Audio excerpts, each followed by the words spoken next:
the left, and of course the movie Glory is based upon the story of the 54th Regiment. On the left, we're going to see a statue of a woman sitting down. She's looking down. This is Mary Dyer. Now, she was hanged here in 1660 by the Puritans because she was a Quaker. She's considered to be a martyr for religious freedom because she stood up for her religious beliefs in the face of intense persecution. Her story is one of the reasons we have freedom of religion in the Bill of Rights today. Coming up on the right, we're going to see a green doorway with the numbers 122 written above it. This was the official street address of John Fitzgerald Kennedy. 122 Bowdoin Street, right after the barbershop here. There it is. JFK lived here in Beacon Hill when he was representing this district in the United States House of Representatives. That address stayed on his driver's license throughout his entire political career, including his presidency. All right, everyone, this is where the tour really starts to go downhill. Literally, not metaphorically. It just gets better. No, metaphorically, not literally. It just, no. Forget it. Okay, I'm just moving on now. Okay, look to the left. This is a gray stone church called the Church of St. John the Evangelist. It dates to 1831. The first preacher of that church was a man named Lyman Beecher. His daughter was Harriet Beecher Stowe. She wrote a very important work of literature called Uncle Tom's Cabin, which brought international attention to the horrors of the system of slavery going on in the United States back before the Civil War. Now, prior to the Civil War, this neighborhood to the left, which is called the North Slope of Beacon Hill, was home to one of the largest populations of free black Americans in the United States. And many of the homes and buildings back here were used as safe houses along the Underground Railroad before the end of slavery. In fact, there's a historical walking trail called the Black Heritage Trail, which starts across the street from the State House at the Robert Gould Shaw Memorial. It winds its way through the streets and alleyways of the North Slope. You can walk along it, get a first-hand look at many of the historic homes and buildings tucked away back within this neighborhood, including the home of an abolitionist by the name of Lewis Hayden. Hayden escaped from slavery early in life. He settled here in the year 1850. It was while living in the North Slope that he began his career as a conductor along the Underground Railroad. Lewis Hayden basically turned his home into a fortress. He was said to have kept 2 barrels of gunpowder hidden underneath his front porch. He would come to his door holding a lit candle. If there was a slave catcher at the door, he would inform them of the barrels of gunpowder hidden underneath them and let them know that he would drop the candle, igniting the gunpowder, unless they got off of his property. Lewis Hayden is credited with helping over 75 people escape from slavery through his home in Boston. Now, if you have some more free time in Boston this week and you're looking for more historically enriching activities to do, I highly recommend walking the Black Heritage Trail. Okay, I thought I heard somebody quacking at us, but I don't see anyone on the playground there, so maybe I was hearing things. Okay, that is the Old West Church, by the way, where that playground is. Today it's a daycare, but it used to be a church. It was built in 1806 and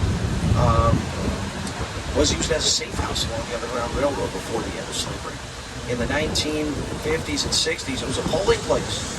People would cast their votes in local and national elections. John Fitzgerald Kennedy actually cast his vote for president there in the election in 1960. Of course, his official street address was just up the road at 122 Bowdoin, and he won the election. He may have voted for himself. He was running that year. To the right, there's a very unusual-looking building called the Charles F. Hurley Building. It is a landmark example of brutalism once again. And this building, this building is where the site of the state police headquarters was in the movie The Departed. Okay, Martin Sheen's character walked right up that staircase in the film. Has anyone seen The Departed? Leonardo DiCaprio, Matt Damon, Mark Wahlberg, Alec Baldwin, Jack Nicholson, and Martin Sheen. Great Boston movie, directed by Martin Scorsese. Okay, we're making our way into the West End, which looks totally different today than it did before an urban redevelopment project in the 1950s transformed it. Now, prior to the 50s, the West End was a community mostly of immigrants who had settled here in the late 1800s and early 1900s. Yeah, folks, while we're stopped at the light, if you want to roll down the window, feel free. Just make sure that when you unvelcro the straps, you zip the flaps down all the way so they don't flap in the wind. And also just make sure you do this when we're stopped at a red light. But now is a good time to do it if you'd like. But whenever we're stopped at a red light in the future, go ahead and do it as well if you'd like. Okay, everyone, Oh, the West End. We're in the West End. Back in the time period before the 1950s, the vast majority of the population of this neighborhood lived in tenement buildings. One of them is up ahead of that purple duck, North End Norma. It's called the Last Tenement. We'll pass it in a moment. It'll be on the left. And when we go by it, keep in mind that 4 or 5 large families would have lived in tenement buildings like this very small one that we're going to see. Today, the West End's mostly high-rise condos and governmental buildings. The Thomas P. O'Neill Federal Building on the right. But let's look to the left at this narrow-sided brick building, the Last Tenement. It is still lived in today. It's subdivided into units and people rent apartments in there. 3 units. The residents used to call it the greatest neighborhood this side of heaven. I know that because I read it off that bridge over there on the left. They described that there as a tribute to the strong spirit of community that existed back in the old West End. A community that was so diverse in its heyday that it was said that 33 different languages could be heard spoken there on any given day. Over here on the right is the Leonard P. Zachem Bunker Hill Memorial Bridge. That is the widest cable-stayed bridge in the United States. It's 10 lanes wide. The white cables coming off of the towers of the bridge, those are designed to look like sailboats. That's as a tribute to Boston's maritime tradition. You know, back before the American Revolution, the Port of Boston was the busiest seaport in all of North America. And Boston's economy was heavily dependent on that port for all of its major industries, which included shipbuilding, fishing, and trade. Speaking of the water, just over here on the right is the Charles River. We're going to be splashing into this river in just a few minutes, everyone. Captain Steve has been taking us over to the river this whole time. Everything on the tour from the beginning till now has just been filler on the way to the river. I've just been making it all up, everybody. Okay, I'm glad that many of you could tell that was a joke. Look to the right. Oh, stay seated, please. Oh, good job. Okay, look to the right. Across the water, you're going to see a tall stone monument rising up above the highway. Looks like the Washington Monument, but it is shorter and older. Look again to the right. There it is, the Bunker Hill Monument, the gray monument rising above the highway. You'll see it again once more. Across the water, through the arch, tall vertical stone monument. There it is. It marks the spot where the Battle of Bunker Hill was fought. The battle was fought on June 17, 1775, 2 months into the American Revolution. It was fought just across the water from Boston in a town called Charlestown, which, by the way, where Ben Affleck's character lived in the movie The Town. I have a problem. For the first 2 months of the American Revolution, the British soldiers were trapped on this peninsula by the colonists, who had chased them back into Boston at the end of the Battle of Lexington and Concord, sealed off Boston Neck, and trapped the British here for 11 months. Thank you. This siege of Boston is what this was called. Now, 2 months into the siege, the British got the idea to get in their boats. They had a great navy, go across the harbor and fortify a high hill in Charlestown to give themselves a strategic bird's eye view of the surrounding area. Well, the colonists wanted a hill in Charlestown as well, and they beat the British to the punch. The night before the battle, the colonists went over there under the cover of darkness, and they fortified that hill in Charlestown. 4 bonus points. Does anybody know the name of the hill that they fortified? It was not Bunker Hill. This is a trick question. Anybody know? Okay, it was called Breed's Hill. Breed's Hill, next to Bunker Hill, is where the battle was fought. The battle was misnamed, actually, because of confusion about the names of the hills. Anyway, the British woke up the next morning over here in Boston. They looked across the harbor, saw that the hill that they wanted had been fortified. They didn't waste much time. They got into their boats, rowed across the harbor, landed on a beach in Charlestown, and began to storm their way up to the top of the hill. They went up twice. They were beaten back both times by the colonists. On their 3rd time up the hill, the colonists were running out of ammunition, and the British took the hill and held it for the next 9 months of the siege. So the British Army actually won the Battle of Bunker Hill. So you're probably wondering, why do we have a monument here in America to a battle of the American Revolution that the British Army won? Well, that's a very good question, and I'm glad that you asked me that question. It's because the colonists put up a really good fight against the British Army in the battle. The colonists, the British lost 1,054 troops in the Battle of Bunker Hill. The colonists, by comparison, lost anywhere from 400 to 600 troops. Those numbers are vague because these colonial militias had not started keeping accurate records of their casualties yet. because they had just formed 2 months earlier to fight in the first battle of the American Revolution. Now, George Washington got here a month after the Battle of Bunker Hill in July, and he began organizing. He was over in Cambridge because Boston was full of British soldiers under siege, and the colonists' headquarters were in Cambridge, Massachusetts. That's where George Washington set up shop and began to organize the colonial militias into his Continental Army. He was here for the last 8 months of the siege, and he was able to end the siege with his brilliant planning. Okay, everybody, in just a moment, we're going to get a look at an actual piece of the Berlin Wall. Okay, so look over here on the left. You see the concrete slab with the graffiti behind this van here? You see it there underneath the glass? That's a real piece of the Berlin Wall, which stood between East and West Germany back before the end of the Cold War. It's in front of the North American headquarters today of a company called Education First, or EF Tours. All right, everyone, we're going to be splashing into the river in just a minute. Look up above you. There's life jackets here, smaller ones with the red tab for children, anyone 90 pounds or less. Larger ones with the yellow tab for adults, anyone 90 pounds or more. There's a fire extinguisher and life ring in the front and rear of the dock. There's a VHF marine radio here for communication with the Coast Guard. Another radio system here for communication between the docks. Captain Steve is a licensed Coast Guard captain.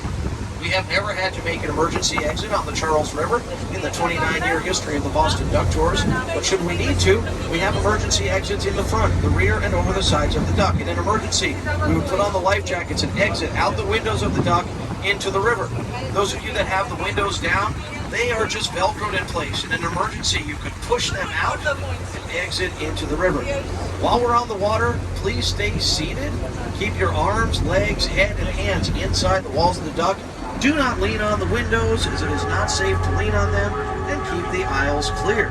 With that said, Captain Steve is going to give North End Norma a little bit of time here to make some progress into the river. She just splashed in front of us.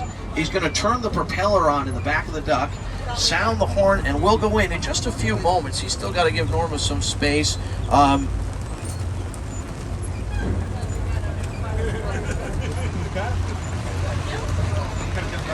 All right, stay seated here. Get ready, everyone. Da, da, da, da.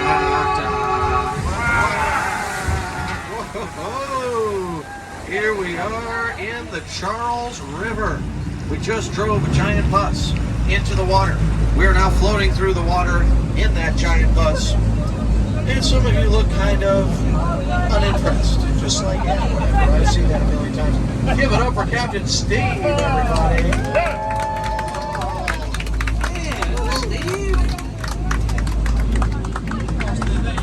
Wow.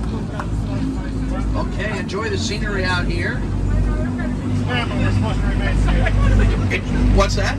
In a standing ovation, but we're supposed to. Oh, so Steve, he said he would have given you a standing ovation, but they're supposed to remain seated. Good self-control there, but you're gonna give Steve, you're gonna balloon his ego out of control. Okay, that's what I'm worried about. All right.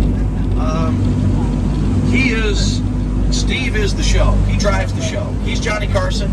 I'm his sidekick, Ed McMahon. Oh, Ed McMahon. No? Okay. All right, everybody. We got a lot of ducks out here. These vehicles are called ducks. We got birds out here, too. If you see any birds that you want to quack at, point them out to me. If my back is turned to them, I'll happily help you quack at the birds. What do we got? Some geese. Let's quack at the geese, Doc. Good looking out, Doc. Nice job. Okay. There are double-crested cormorants out here.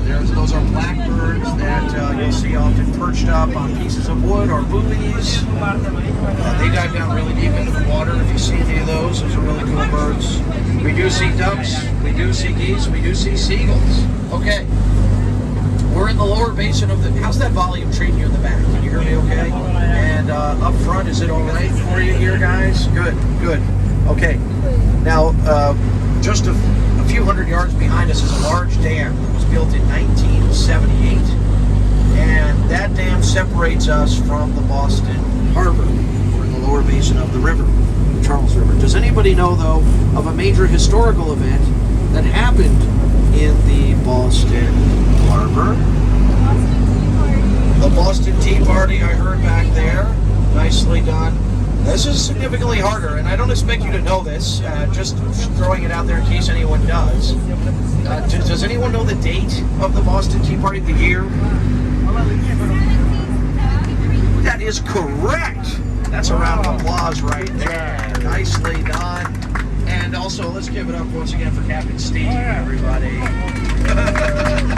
Stay in your seats. No, stay in your seats. Okay. All right. It is 2023, which makes this the 250th anniversary of the Boston Tea Party. They're going to be doing a large-scale reenactment of the Tea Party on December 16th at the Boston Tea Party Ships and Museum. You can go there any day and get a small-scale reenactment of it. They'll have you go on replica ships in the harbor and throw out boxes of tea into the harbor. They're not really filled with tea, and they are tied to the ship so they can pull them back in after. It's still really cool. We're going underneath a drawbridge called the Craigie Bridge, where we just went under it.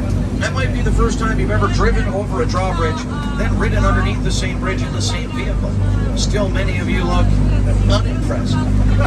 We're in a lock of an old dam. The dam was built in 1908. The museum was built on top of the dam in 1951. There it is on the right, the Museum of Science. Look at these buckets on the right. There is a mother goose living in one of the buckets up ahead on the corner of the lot. Now, I don't know what happens to her in the rain, but keep your eye out for her. See if you can spot her. She's laying on her eggs. Here comes a longhorn blast from Captain Steve. Okay. Oh, no, sorry. Didn't mean to cut you off there, Steve. There is the head of the goose. See it? And her eggs are underneath. There's almost always a goose in a bucket here in April. And then toward late April, early May, it's going to be any day now. The eggs hatch and we see the goslings out here all spring. Okay. Looks like some kind of event is going on here. I want to be very quiet. They can hear me, probably. If I'm talking loud. That's the back pavilion area behind the Museum of Science. Very popular place for outdoor events, including, you can quack. We're out of Beacon. We're long off of Beacon Hill now. You want to quack? Da, da, da, da. Quack. Now that's a very oh, look, quacking the duck too. Da, da, da, da. Okay, nice. Yeah, I don't want to over quack you guys up. Very popular place for outdoor events back there, including weddings. Does anyone know why so many people get married in the Museum of Science?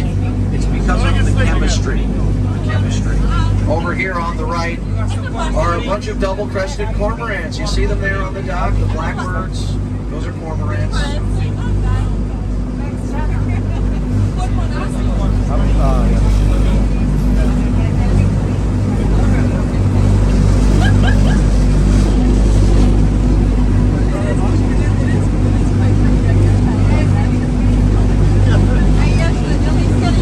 All right, everybody. Now, Boston's on the left, Cambridge is on the right. Captain Steve is taking us toward Hopkinton, Massachusetts, which is 80 miles away by river. We're not going to go all the way to Hopkinton, don't worry about that. But this is a very windy river. That's why Hopkinton is so far by river. It's 80 miles long and winds its way down. Hopkinton is only 26.2 miles away from Boston. I know that because the Boston Marathon starts in Hopkinton, Massachusetts, and marathons are 26.2 miles long. And I know that because I read about that in books and newspaper clippings. Okay. Good. Okay. All right. Now, has anyone here run the Boston Marathon? Was anyone in town for the marathon, which was run just 2 Mondays ago? The Boston Marathon is the oldest annually run marathon in the world. It's been run every year since 1897. Except, unfortunately, for 2020, when the marathon was canceled, which was really a wonderful day. Because 2020 was the year that I was finally going to get around to running in the Boston Marathon. You know what? Sometimes life Just Nancy.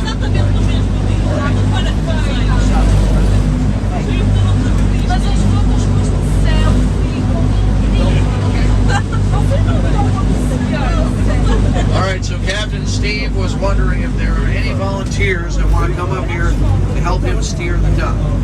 Raise your hands if you are interested in it. Raise your hands. Okay, you come on up here.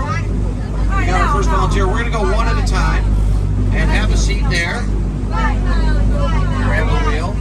Okay, I see your hand. I'll get to you as well. What's your first name? Tony is up here steering the duck. And Tony, do you want a photo? Okay, I can get a photo. Or did you want to come up and get a photo? You can stand in the aisle briefly. We can have one volunteer stand in the aisle briefly to get a photo of the driver. Tony, look back for a quick photo.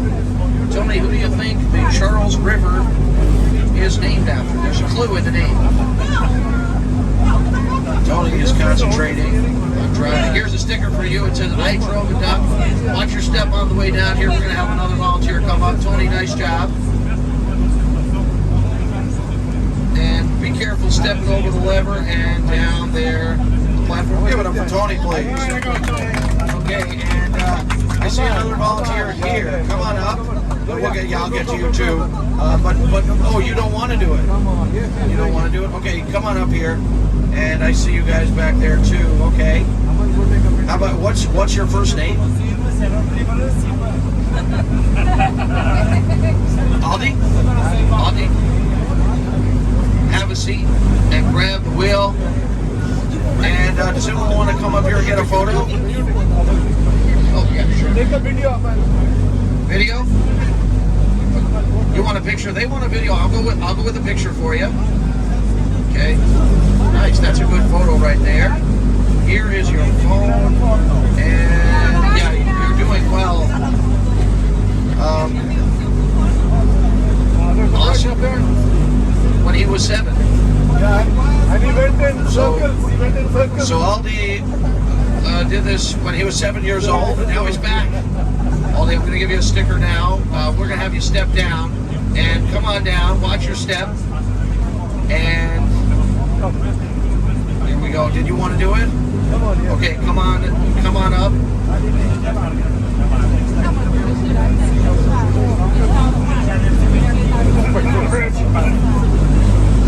All right, and what's your first name? What is it? Amma? Okay, have a seat, grab the wheel, and you want to get a photo there. We're going underneath the Longfellow Bridge, which was built in 1907. It's just undergone a $300 million renovation. Come on, look back. Did you get a good photo? Good job. Here's a sticker for you. It says, I drove a duck. Watch your step on the way down. Okay, you're welcome. Thank you. Give it up for Ahmad and Aldi, everyone. Okay, and who else wants to try? Okay, come on up here. I see you. I'm going to get to you. Watch your head on the mirror, please. And you want to get a photo here? What's your first name? Hassan is up here steering the duck. Excellent work. These steel support beams were riveted into place as that part of that $300 million renovation. Hassan, nice job. There's a sticker for you. Hassan, we're going to have you step down now. And we're going to get some more volunteers. We got to go through a little bit more quickly because we got a lot of volunteers to get to. Give it up for Hassan. Do you want to come on up and try this? Come on up here. And over here on the right is the Massachusetts Institute of Technology over in Cambridge. What's your first name? Jorge, have a seat. Watch your head on the mirror, please, Jorge. If you look to the right, you'll see a building that looks like it belongs in the board game Jenga. That is the Computer and Data Sciences building at Boston University. There it is. The symbols out there as well. Jorge, great job. Here's a sticker for you. It says, I drove a duck. Thank you. Watch your step on the way down. Give it up there. Thank you. Give it up for Jorge. Okay, and how about you there? You want to come up here and try it? I see you guys. I'm going to try to get to you all. Okay, a lot of people making noise as you come up. I don't know what that's about. What's your first name? Novruz Ali. What is it? Novruz Ali. Novruz Ali? Yes. Have a seat, please, and watch your head on the mirror. Everyone else look to the right. We've got the skyline of Back Bay, Boston there. That's the neighborhood we were in that's made up totally of landfill. That building with the greenish, bluish reflective glass is the Hancock Tower, which we saw in our earlier on in the tour when we went past the Trinity Church. Look at how beautiful the colors look right now on this kind of unusual afternoon, which is actually quite typical in Boston because the weather changes here quite frequently. Okay, good work. Here's a sticker for you. Thank you it so says, much, sir. I drove a duck. Thank you. Watch your step on the way down there. Give it up. Oh, sorry. Give it up around everyone. Okay, and how about a volunteer here? You are pointing at, oh, there you go. Come on up here. What's your first name? Margaret, have a seat. Watch your head on the mirror, please, Margaret. All right, Margaret is up here, and come on up and get the photo here. We got Steve's #1 fan up here. Over here, he's gonna get a big head, I'm telling you. Okay, over here on the right is community boating. They run great programs for kids. Anyone under the age of 18 can join community boating for as little as $1 a year, depending on financial need. We donate to them as part of our Quack Quack Give Back program. Boy, beautiful, just got beautiful kind of out here. Just very unusual looking colors and everything. Okay, remind me of your name again. Margaret, good work. Here's a sticker for you. Watch your step on the way down, please. Give it up for Margaret. Okay, and how about some of the folks in the back? How about you there in the back? Come on up, and we can have one volunteer come up and get a photo of you as well. Come on up here. Yep. What's your first name? Katya, have a seat. Watch your head on the mirror, please, Katya. And look back for a quick photo. Katya, you're going to take us through the bridge. You're on a great course there. And look at this. Okay, the bridge dates to 1907. It's just undergone a $300 million renovation. The workers who did this renovation work in the 2010s did not know how to rivet at first, so they had to seek out retired tradespeople to teach them that old skill. They did a great job. Look, they got the lights underneath the bridge right now, lighting up the new riveting work. Katya, great work. There's a sticker for you. Watch your step on the way down, please. And there's a big step there. Give it up for Katya, please. Okay, and we've got another volunteer back there. Come on up here. Once Katya has her seat, we'll have you, have a seat. Great work. And what is your first name? Elise, have a seat. Watch your head on the mirror. And we got a photographer up here doing a great job getting all these photos, by the way. Elise, great to have you on board. Taking us downriver now. Cambridge on the left, Boston on the right. Okay, Elise, great job. There's a sticker for you. It says, I drove a duck. And we'll have you step down now. Watch your phone there. And watch your step here. Very good. Get your shoes untied, by the way. Good job. Okay. We can have one or two more volunteers. Anyone else that I missed? Oh, okay, in the back there. Come on up here. Wow. What is your first name? Fernando, have a seat, please, and watch your head on the mirror. Okay, and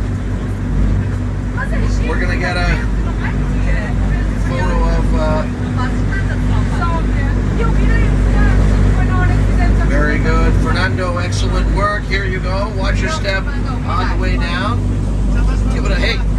Thank you very much. Give it up for Fernando, please. Anyone else want to try it? Did I get everybody? Okay, no pressure, by the way. You're doing it. Come on up here, please. Thank you for doing this. Have a seat there. And watch your head on the mirror there. And what's your first name, please? Tamara. Okay, very good. Tamara's going to take us downriver here.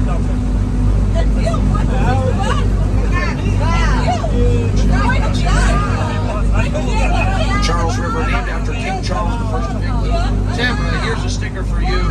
It says, I drove a duck. We'll have you step down now, Tamara. You did a great turn there, Tamara. And watch that step there. Hey, give it up for Tamara, everybody. All right. Is that everyone? I think I got everyone. Anyone else? Last call here. Anyone else? Okay, that's everyone. Let's give it up for Captain Steve. Let's give it up for Captain Steve. Give it up for him, everybody. That's out of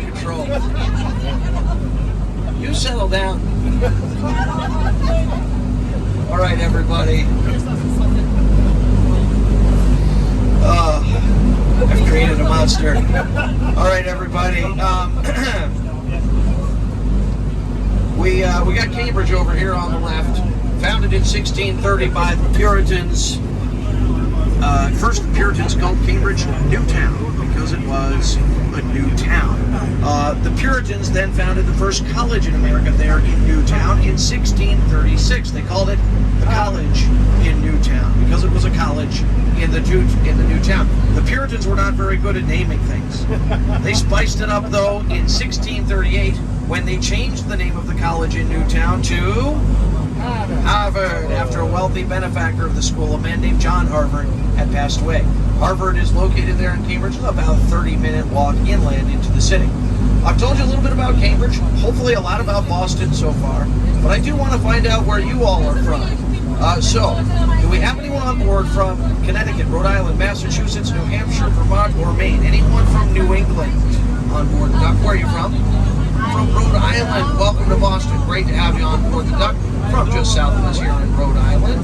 And who else? Any other New Englanders here? Where are you from? Rhode Island. Did you say Rhode Island as well? Welcome to Boston. Great to have you on board the Duck. Any other New Englanders here?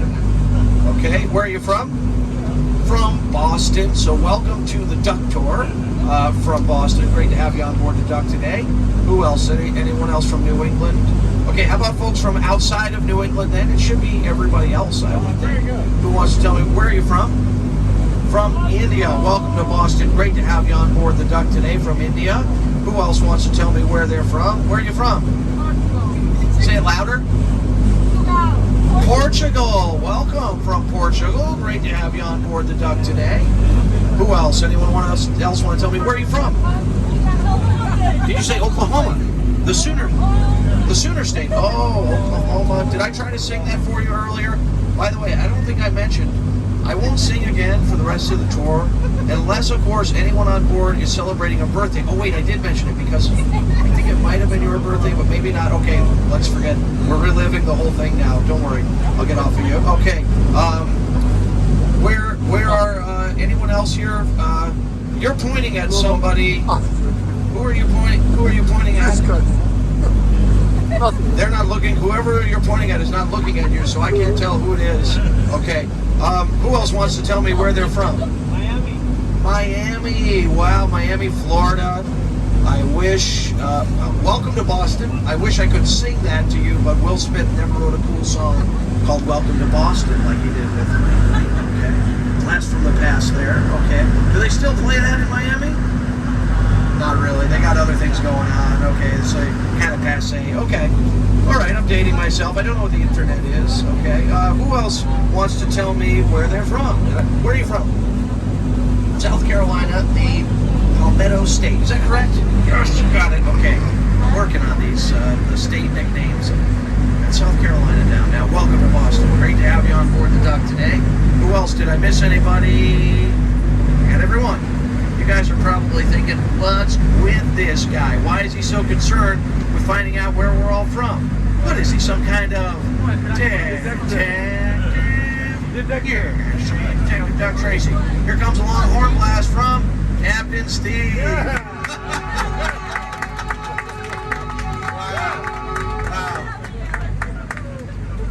I think you're making his day.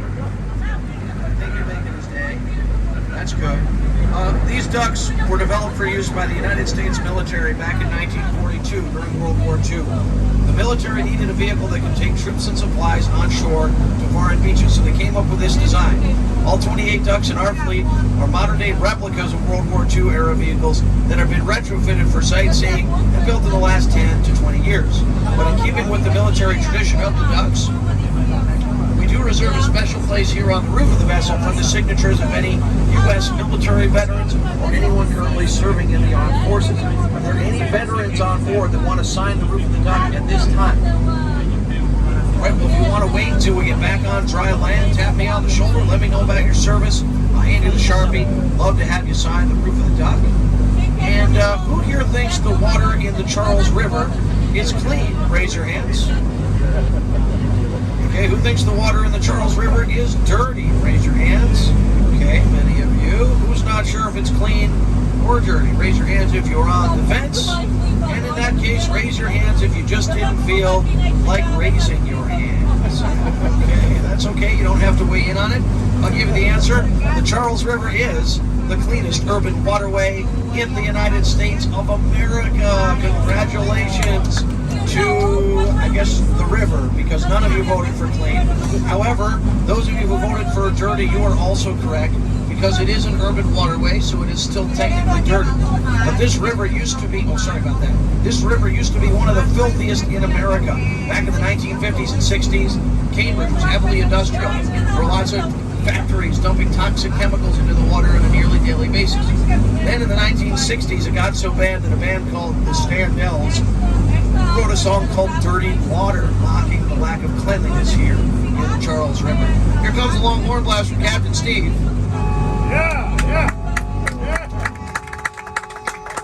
Steve is sounding the horn to let other vessels know we're approaching the ramp. He's going to start the front wheels turning. He flips a switch to turn on the front wheel drive. The back wheels have been turning the whole time. They're powered by the engine. The propeller in the back is spinning and powering us forward. When we get on dry land, Steve will turn off the propeller and switch us back into just he'll turn the front wheel drive off. We never disconnect the rudder behind the propeller from the steering wheel because, well, it just wouldn't be efficient to do that. And so when we're taking those turns through the streets of Boston, that rudder in the back of the duck is actually turning the over there. Okay, this is a difficult and complicated maneuver. It takes a great deal of skill and experience. Captain Steve makes it look effortless. He gently glides the front wheels of this enormous vehicle into position with the bottom of the ramp. Now, normally, folks usually start clapping when the front wheels touch down, but we're huge Steve fanatics, so we're clapping 5 seconds ahead of time, which is okay. The front wheels are touching down now. The back wheels are touching down. There you go. There it is. Wow. Wow. I've created the cult of Steve here. This is, I don't know what I've done. Okay, whose phone is this? Okay, sorry about that, sir. There you go. Okay. Over here on the left is the Lynch Family Memorial Skate Park, largest skate park in Boston. And on the right is Boston Sand and Gravel. This is where Ben Affleck's character worked in the movie The Town. And that's what this whole tour has been about so far. That and Captain Steve at this point. But let me ask you this: who here has seen the movie The Town? 3 or 4. Okay, several of you. Okay, great Boston movie. Ben Affleck's character works there at Boston Sand and Gravel. He also works as a bank robber in the film. That was probably his primary source of income. Not a spoiler, because in the first 5 minutes of the movie, his character does rob a bank. So it should be pretty clear right away that that's what he does for a living. Not so clear immediately, though, that he works at Boston Sand and Gravel. You find that out maybe 30 minutes into the film. Technically, that is a little bit of a spoiler. Luckily, it has literally nothing to do with the plot.